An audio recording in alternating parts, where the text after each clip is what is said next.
to have a good time. Yeah.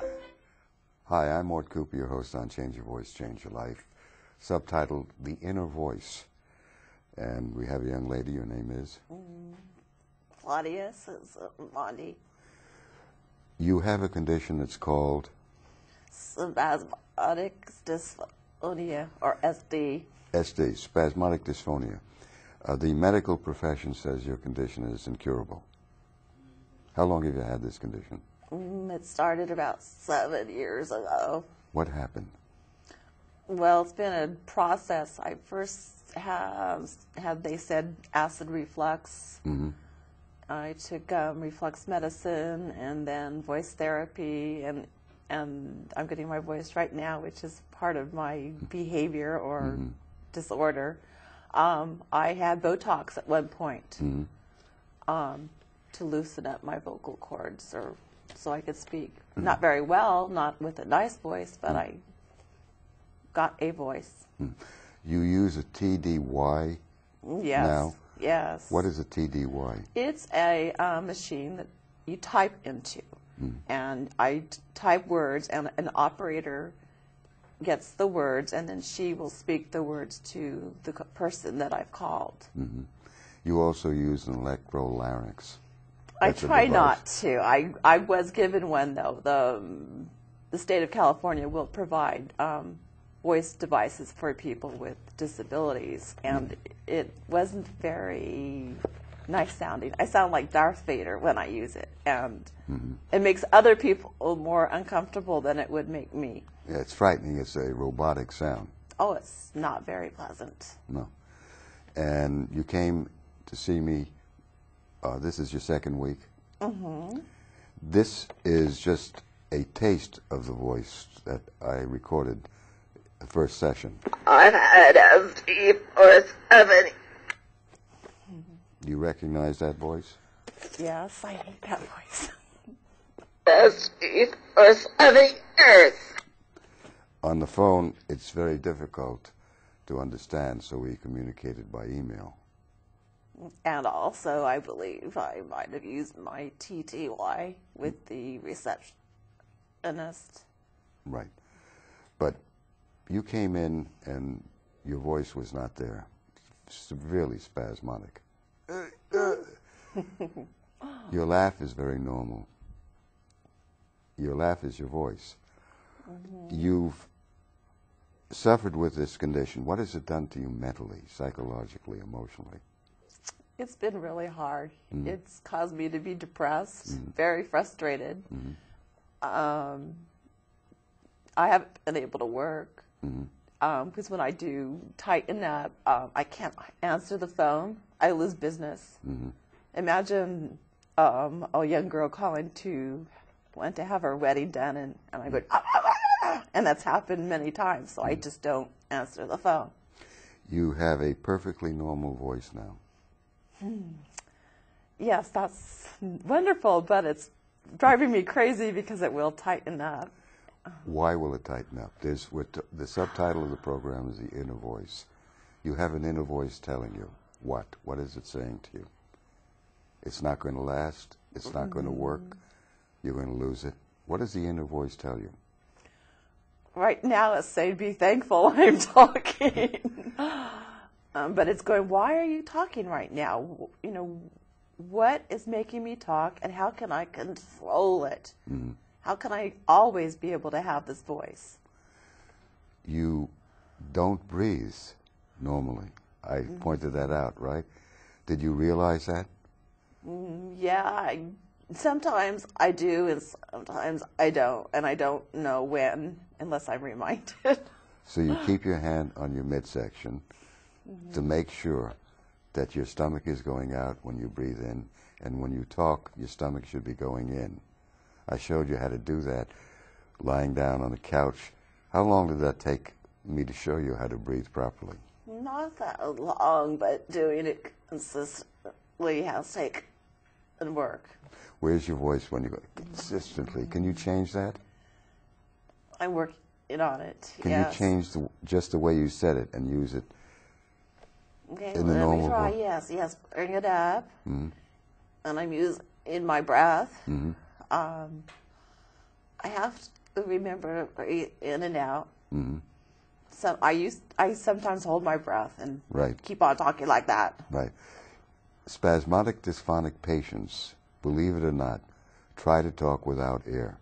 I believe It's impossible to do. You cannot do it. Your laugh is your voice. And they take the air in, hold the air, or let the air out before they're talking, or they let the air out in the first second or two, or they reverse the breathing. They're doing what Ripley said is impossible, believe it or not. Spasmodic dysphonia is not a unique problem. It is simply an extended voice problem of misuse. And the medical profession has, for one reason or another, said it's a dystonia, which means it's a neurological problem and it's incurable. You're talking with a normal voice. You cannot do that if you have a neurological problem, as they say you have. So you're disproving the entire medical profession worldwide, all academia, and Allergan, the maker of Botox, which is well-intended because they're trying to help you to relieve the symptoms, not cure it. But they're all on the wrong road, in my opinion. They're taking a position that I wouldn't take and don't take, because I've reported cures at UCLA Medical Center alone, 15 cures there. I work in my field. I'm not at UCLA Medical Center anymore. I was there for 8 years on the staff and faculty, and on the faculty I ran the Voice and Speech Clinic. So these are documented cures. You've been told, I believe, there are no cures of spasmodic dysphonia. Live with it. Is that true? I don't know if I've been told that. I've known of Botox, and I chose to use it just so I could speak. I wasn't told my voice would be perfect. I knew it wouldn't be perfect, and it wasn't perfect. I just wanted to be able to talk. Right. Can you talk now, undergoing a program of direct voice Well, rehab? thanks to you, I am. It's been a couple years since I've been able to talk freely. What do people say if they hear this voice, the one you're using? I get all kinds of reactions. What's wrong with you?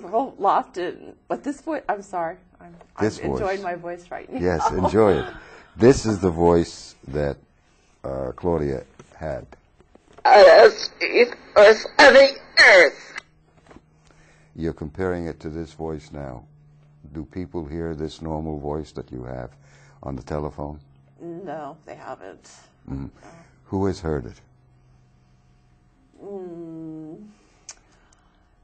I've had occasions when I've been under emotional stress and I've gotten my voice back during Anger. anger and sorrow. The inner voice. You've superseded the inner voice, which is telling you that I'm not able to talk. It's an identity.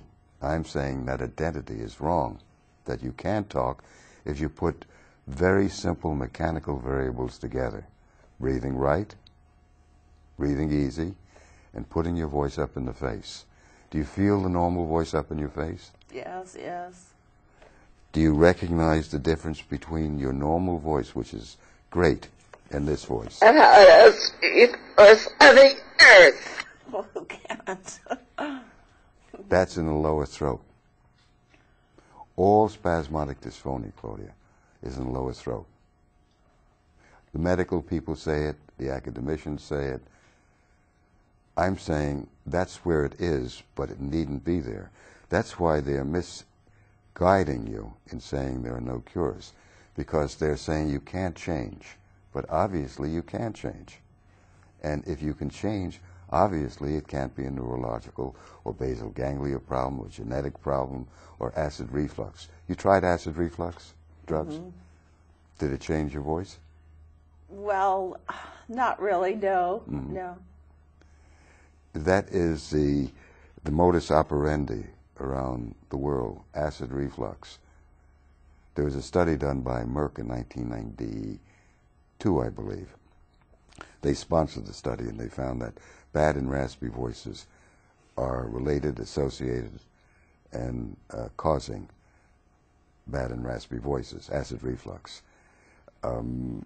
Now they're of the view, the academicians and the medical people are prescribing acid reflux as a matter of course when you have spasmodic dysphonia. I do not find it very beneficial or meaningful or a related cause. So clinically, I would say 99% or more of those prescribed acid reflux drugs for their SD or for their bad and raspy voices are not benefiting from the drugs. But we live in a do-me society, and there's a great deal of influence by drug companies. They have tremendous amount of advertising power to persuade us that acid reflux is the cause of bad, raspy, and spasmodic dysphonia.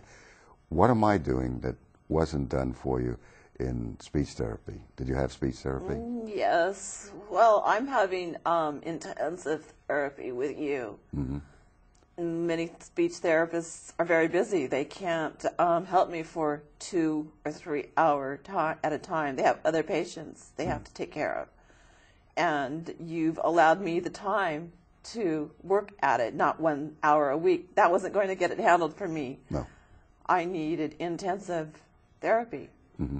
5 hours a day, 5 days a week for 1 month. Yes, and I needed someone to keep me motivated and keep me on track and not distracted. How do I do that? You keep me in your office. Yes, but I'm a prisoner. yes, you are a captive. But I'm a thankful captive. You work with another person now in a group. Yes, yes. Right. Does that help you? A feedback, play off? Yes, yes. It's been, here I'm going. I'm losing my breath and I'm going down. She helps me emotionally. And it's someone to have feedback with. She knows what I've been going through. She knows how hard it's been to not talk. Are you dropping now? Maybe I'm getting upset about my whole voice. Can you change? Yeah, I have been. You just did. Yes, yes. I have been having some bad days. It comes down now. Can you change that and say, I have been having some bad days in the face? I'm having some bad days. It wants to go down. The inner voice is saying, talk in the old voice. It's You're under a pressure. habit. Yes. Do you think it's a habit, or do you believe that you have a neurological problem? I think it's a bad habit. Can you transfer this voice outside the office, the normal voice? Yes. It's taking work. Yeah. Oh, I've been working at it. Where do you feel it when you say it's taking work? Right here. I was just, and I'm not breathing. I'm just stopping. You're stopping the breathing. The medical field says it has nothing to do with your voice, that your